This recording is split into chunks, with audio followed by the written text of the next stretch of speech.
When we talk about the project management of PMI methodology, we talk about we talk about 49 processes.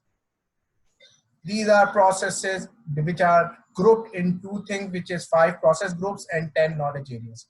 So 5 process groups actually deals with when are you going to use it. These are the process groups. So there are processes which are in initiation stage. There are processes which are in planning stage. There are planning process groups. There are processes which are in executing stage. Then knowledge areas. So when we are talking about the processes which are scope related, they are linked with the scope knowledge area. When we are talking about the projects which are human resource related, they are linked with the resources area. When we are talking about the processes which are risk related, they are linked with the risk area.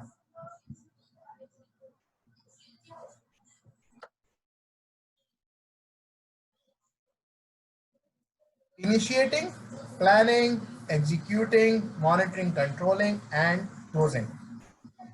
When it comes to the knowledge areas, I divide this, and most of the people, trainers, they divide it in the 3 areas, which is one is integrating. It's an area which is yours, which is a project management area, which is a project manager's area.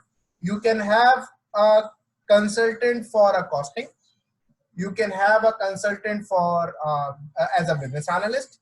You can have a quality control manager on your team. You can have a cost controller on your team. You can have an HR manager on your team. You can have a risk manager on your team. You can have the procurement manager on your team. They all are subject matter experts in your team, but integration is an area which you cannot give to anybody. It is your area. You have to control it, deliver it, and we will see once we go into the detail that it's like an umbrella, that everything happens under it, and that is why it is called integration. It integrated all the processes. So 4 processes which are core, which leads to project objectives. So once you talk, yes, you have a question, Adit? Yeah, in most of the companies, project manager actually has to play the role of everything. So he'll be the one who's doing costing. He'll be writing the scope. He probably would be selecting the resources. I mean, I'm talking about the SMEs. Do you think startup companies, small companies, the cottage industry, you have the same thing. You are absolutely right. So the statement that I said is that you may have everybody in your team: cost controller, business analyst, risk manager, procurement manager, scheduler, but you cannot have somebody who's integrating for you. So that is the minimum that you have to do. Remaining, obviously, these are there. You as a project PMP is a knowledge in a breadth rather than in a depth. So you need to know how to talk with everybody and how to talk all the languages of scheduling, scoping, quality, risk. But it is the depth that the people who are in your team, they will do it. But integration is an area which you can never hand over to anybody. Client will never ask you how are you hiring the resources. Client will never ask you what is the procurement process. Client will never ask you what is the risk management process that you have in your organization. What is important for the client and what are the 4 core areas which leads to the objective, which helps you delivering the objectives are cost, scope, quality, and the schedule.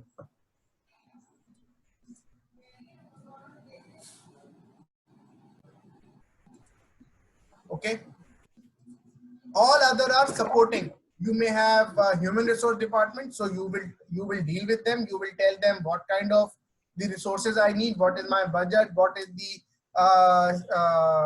job role I am looking at, and then they will bring it for you, and you will use it, and that is how you do it. Although it could be that if you are on a bigger project, you might have all the people part of your team, or you may be using the organization processes. So 2 things you cannot do on your project alone. Forget. I mean, it can never happen that you can do it. One is risk, another is quality. These two things are always to a level what organization believe in. If they don't believe in quality, you cannot deliver quality on your project. If they don't have an understanding of the risk mitigation, risk management, because these two things are overheads, quality and risk, it's an overhead. You are doing a project and suddenly somebody is coming, why are you not doing it? Why, where is the process? Why you are not?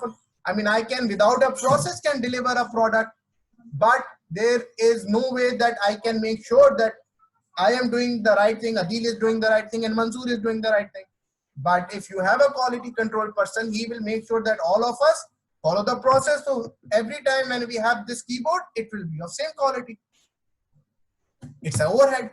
So if organization does not believe in quality and organization does not believe in the risk management, you cannot have it on your project. Two things, you will have an too much dependency on the within an organization. You have to follow their processes, whatever, whether you like it or not. One is human resource, another is procurement. So these are the things. I mean, you cannot. I'm sure all of you must have a department which is dealing with the procurement. All of you must have a department which is dealing with the human resource hiring or resource hiring or the facility management. So you have to follow their processes. So in those tools, you will be adapting to your project, and two things will be influencing your project. So if the company is too much quality oriented, you cannot just go through it. They will make you follow the process. If they are not, you will speed up your processes and you will face challenges at the end. So this is the whole general structure of the knowledge areas. Integration, we have talked about the coordination of the project. Scope is what you need to deliver and what you do not need to deliver. Schedule is when are you going to deliver. Cost is a very big process, because every single second you will spend on the time spent on the project, it's a cost. Cost is human resource, cost is my facility, cost is material, cost is business charges, cost is my time, cost is bank charges, cost is risk management, cost is quality management. So everything is cost. Then quality, we have talked about it. Resource is about the resources that you require, whether human resources or physical resources. Communication is your job. You need to do a lot of communication with your team, with your management, with the people on the side, with the stakeholders, with the sponsors, with the governmental bodies, maybe the activist, all these. So this is the communication that you are going to have a lot. Risk management, we have talked about it. It's a level that you will be doing on your project. Stakeholder, we are here because of the stakeholders, so we need to plan so that we can understand them, so that we know what they are looking from the project. We are till book 5. Your job is more of a what you say technical project management. Now your job is more of a business integrator. Your job is more of a business person who makes sure that your project delivers the value to the organization, rather than that you have taken the project and you are delivering it. And that is why they are moving towards agile. That is why they are moving towards, I mean, what is agile? Agile is agility. Agile is that you do not resist to change. Agile is change. So today I told you that we will do it like this. Tomorrow I say, no, please, we have to change the process. So you will not say, no, we cannot do it. So agile is about agility. Agile is about being available for change, open for discussion. So that is where PMI is moving, and that is where the world is moving, and that is where the PM Book 6 is actually started its journey, that you as a project manager is no more a technical project manager. And that is where we see the PMI triangle, which they have identified in 2015. The book on that PMI triangle came in 2017, and now the whole PMI triangle is as part of the book version 7. Process group initiating is about where you would say, let's kick in, let's confirm, let's commit the resources. Yes, initiating is before the session. You say, now we have to start. Let's pay it, give him the form, schedule our time, everything. That is an initiating. Planning is what we planned. I gave you the plan that we are going to follow. I'm going to make the smaller changes in it based on the day-to-day processes that we are going to have. Then execution. This is the execution that we are happening. Monitoring and controlling, because maybe today I am expecting to deliver chapter 1. Maybe I don't able to deliver chapter 1. Then we have to amend some of it. We need to do some corrective action. We may say, okay, in the first 3 days, I was supposed to do chapter 1 foundation, introduction, foundation, chapter 1 and chapter 2 in 3 days. I have not able to do it the introduction today. I may not take any action, but on the 3rd day, I may need to do some corrective action. I may ask you, please, we need to spend another half hour so that we can catch up. That is all monitoring and controlling and reviewing back again and again. And then definitely we close this process at the end of it. That is a process group. One very important thing that you need to understand and make sure that you have the clear understanding is, we are talking about the process groups. We are not talking about the phases of the project. The phases of the project, like initiation, plan, manufacturing, construction, marketing, this is something else. These are the phases of the project. We are talking about the process groups of the project management, and they are not sequential in nature. I'm sure you have seen it that most of the time, once we get a confirmation from the client that, okay, you will be selected, we start the planning. We don't wait till he says we sign off, money comes in our bank. No, we don't wait till that time. If they have said that, okay, you will get your 10% down payment, we say, fine. We start doing the execution. We start working on our processes. We start mobilizing the people. We don't wait till this 10% comes in, the stamp paper signed and everything. So these are overlapping, and every process requires monitoring and controlling. No process can go beyond monitoring and control. Even the initiating the initiating process, it has to follow the process. And who is going to make sure that it is following the process? The organization is going to make sure that the right process is being followed. Same is the case with the planning, execution, monitoring, controlling, and closing. So it is very important. They are not sequential in nature. They are overlapping, and they are not part of the project phases of the project. We move forward. The PM book structure is basically following the same cycle of Walter A. Stewart of PDCA. I'm sure you all have a fair understanding of PDCA. What is PDCA?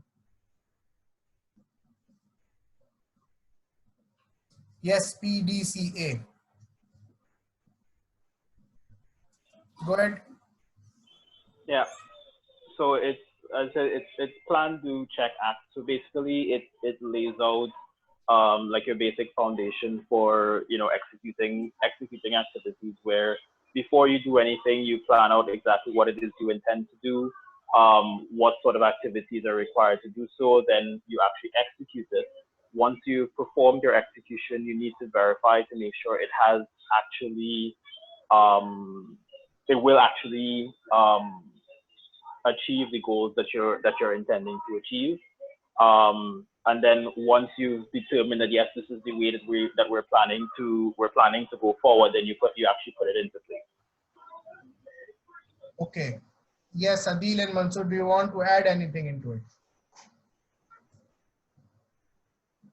I think it's a milestone. It's a process of cycle of all milestones you have achieving that. Okay, once you have a project and you have a multiple milestone on that one, so you reach to one milestone, then okay, you think okay before that you plan for that one, then you actually initiate this process, then check okay everything goes smoothly, and then you'll say okay, plan for the next phase. So plan, do, check, and act cycle is a cyclic way of delivering a project. We would like to know we don't want to plan very far ahead in our lives. So we don't want to plan very far ahead on our project. So we plan, we do, we check and act. So it's a feedback cycle we would like to have on our project, because it will enhance the visibility of your project. It will enhance the customer satisfaction, because they can actually look the application to the process of the product as very early in the cycle. So if I compare the PDCA and the process group, so this is what it is. Stewart and Deming is PDCA, plan, do, check, and act. So PMI has process group, planning, execution, monitoring, and controlling. So this is happening again and again. And obviously you initiate the project and you close the project. So plan, do, check, and act, and planning, execution, monitoring, and controlling, the concept is same. Keep improving, keep delivering the item, keep looking into the better opportunities in terms of processes, how to make them more efficient, how to get the better product out. So this is planning processes, which is planning, execution, monitoring, and controlling. So this is the general understanding of what the PMI is, what the PMP is, and how the knowledge area and process groups are actually interacting. And again, process and the same way the process groups are, the knowledge areas are definitely not at all sequential in nature. That is something you are going to use in different sequence, in different time, and many of them are parallel in nature. So we are none of us here are for CAPM. So let's move forward to the PMP eligibility. So you all have an understanding, you all are bachelor's degree, so it's a 4,500 hours we are looking into last 36 months. So there are two checkpoints, 4,500 hours and the 36 months. The 35 hour, of course, that we are going to do it now.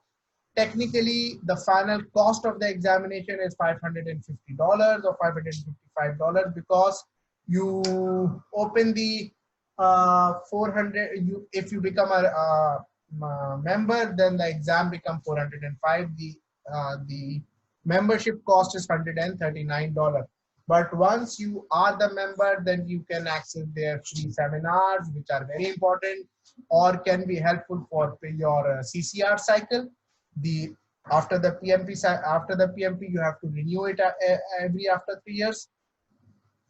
They are very helpful if any new guidelines, some PM book guides or other things are coming. So at least the years that you have to register or renew it, do get the membership always. The application process is rather simpler. Yes, go ahead. So once you are achieved the certificate, what are that 60 points or CPDs that we need to do to maintain it? We'll come to that level. So okay. Now the application is rather simpler. Now they have made is further simpler. So if you keep an eye on the website for mudassiriqbal.net, you can look in the articles. I have recently written that they have changed the application as of 20th of June. So the new application is simpler and easier to submit, but the process have not changed. 4,500 hours are there, 36 months are still there. You will submit the application. They will take 5 days to make sure that the application is complete. It has all the things that is required. It has the certification of the university. It has the course that we are doing right now here. It has the number of hours you have put properly, because they are expecting that you have the experience in all knowledge areas. It's all process groups, not one or two specific groups. Once after 5 days, you have the confirmation that your application is complete, then they say pay for the examination. At that time, once you do the authority, so application payment process, there is an audit option. Now, audit has nothing to do with the quality of your application. Audit is a sampling process. So it is said that it's a 5% sample, 4% of it is in the US, and 1% is in the around the world. I still not able to understand whether this in 4% Canada is there or not. So it could be 1% that you can enjoy, or maybe part of the 4%. But anyway, the last two students, those were in, I mean, I have done 6 and 3 and 5 in the 10 in the last 3 months. None of them have been selected. So the percentage is now touching for the audit, 5% after out of 10. So once it will become 1, which is 20. So 1% in the 20 people needs to be selected for the audit. So we go further. If you are selected for the audit, then again the audit is very simple. You just need to get the signature of your of the person whose name you have provided in the application, and nothing else. But once you are selected for the audit, then they go into the details of the application. So the 550 character that you have read, then they read it that you have written it completely right. So we will go into that detail. And once you have this one, you can do the examination in exactly 1 year of your application approval process. Sorry. So the exam, it's a little bit, so the exam percentages is same. Initiating, you should be expecting 26 question. Planning, you should be expecting 24 questions. Executing, you should be expecting 62 questions. Monitoring and controlling, 50 questions. So it's a 200 MCQs in 4 hours. Now they have started from 1st of June, 2-hour sessions, 2 hours, 10-minute breaks, and 2 hours. In 2 hours, you have to do a set of questions, and then when you have a 10 minutes break, you cannot go back to those questions again. From these 200 questions, 175 questions are marked, and remaining 25 are not marked. They are tested for like you can say we are the guinea pigs. They want to check the language. They want to check the difficulty level. So it's not it's an examination which is for every question you will get 1 point. I mean, there is nothing like negative marking. So you need to go into the exam, attend everything. So it's an ability, how you can understand the question, knowledge that we are gaining as a part of the book, and the experience that we have in our professional life. This is what you need to apply in the examination. So it is very important to know for the examination is that it's a exam of the profession. Okay, it is not a PM book exam, that what is written in the PM book you go and read the examination, do the examination. It is not the case. As of now, we all agree as in general understanding that the PM book covers 80% of the whole examination. But this will not be the case in the future, because they are moving away in that they are taking the guide away from the testing of the examination. So as I told you, the new PM Book 7 is written on the project management principles. What are the 13 principles that you need to achieve when you are talking of the project management or the project? It is about the stakeholders, it is about tailoring, it is about the business values, it is about the stakeholders, it is about the risk. They are not talking about the processes. So they are taking away the book also from the examination. It is also an expectation that the new book will not be as thick as the current book is, because then that would be actually guideline on a higher level that how you need to deliver the project and how you are going to do it.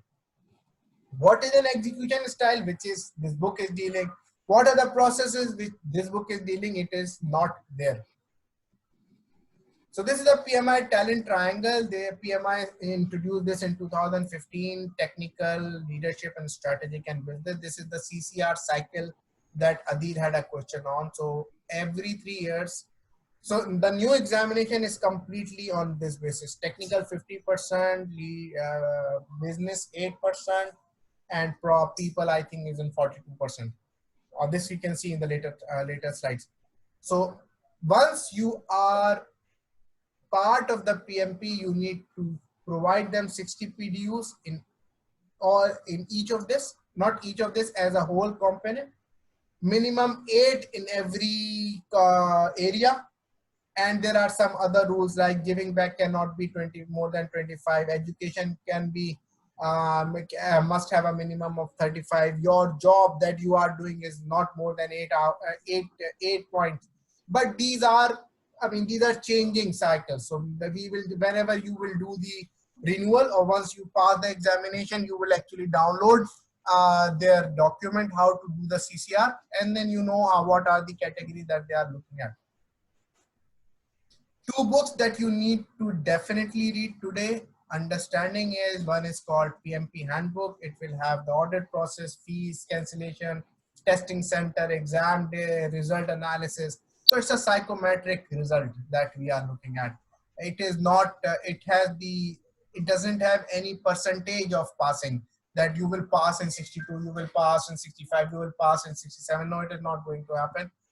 It is said that you will be passed in some to 62 to 67%, but nobody knows. So it is always said that if you are in the margin of 80%, then you are safe, because there are a lot of, as I told you, 25 wrong questions that you need, 25 non-marked questions that you might need to attempt. So yes, somewhere 150 to 160 questions out of 200 is a safe range where you can say, yes, you can pass the examination, and that is where we will actually bring this 2 simulators, and that you will start. And there are a lot of free resources that you will go through with me and on your own that I will provide you, which will actually make sure that you have a 380-degree readiness for the examination. Then this is the next book, which is the exam content outline. You are still reading the exam content outline 2015. So it defined the task that we do in the initiation, task that we do in the planning, task that we do in the execution, task when we do monitoring and controlling and closing. So the task and the tools are defined in this book. So examination is based on that this is what you are expecting to deliver in the initiation. This is what you are expecting to deliver as part of the planning. So you will be looking at the whole book as knowledge areas, and this will tell you what is going to be in the exam. What is going to happen in January 2021? First of all, it is, in their own word, it's a significant changes. Every 3 to 5 years conducts the research, and they made a change in the PM book. Obviously now this one is pretty soon. Switching from the previous domains like scope, planning, risk management, the new exam will be based on 3 new domains, which are people, processes, and the business environment. And PMI itself says that the books does not deal with the people, processes, and business to the extent that the current examination is dealing. That is why I have been asking people to please show a little bit of aggressiveness and show a little bit of urgency, because I do think that the new examination will be challenging. So the new content is 50% agile and 50% hybrid. It is again a very big challenge. So you task analysis related to the project manager is going to be agile. Agile concepts will become part of it. The new format may have a drag and drop, clicking on the graphical region. New question types may allow, such as asking the test taker to select the graph chart that best fits a described scenario, or identify what part of an image applies to the described solution. Renewed focus on the takeaway of the PMP aspirant is to base their studies on understanding and applying the concept rather than getting the know-how of the knowledge. So they are focusing on applying and understanding the domains, why the project is being happened. There will be an adjustment period. Obviously, that is going to happen. How to better match the new books will take some time. Obviously, they are in connection with PMI, but they will take some time. So This is what is coming in January 2021. I always believe that we need to learn from our mentors, people who have done the jobs before. So this is one of the very important thing that I apply in my life, and I usually tell people is to we do have a models to have something. You need to do certain things. So to to achieve the project management, you need to take this pain of 30 days and some more, and I feel like it that yes, we can do it.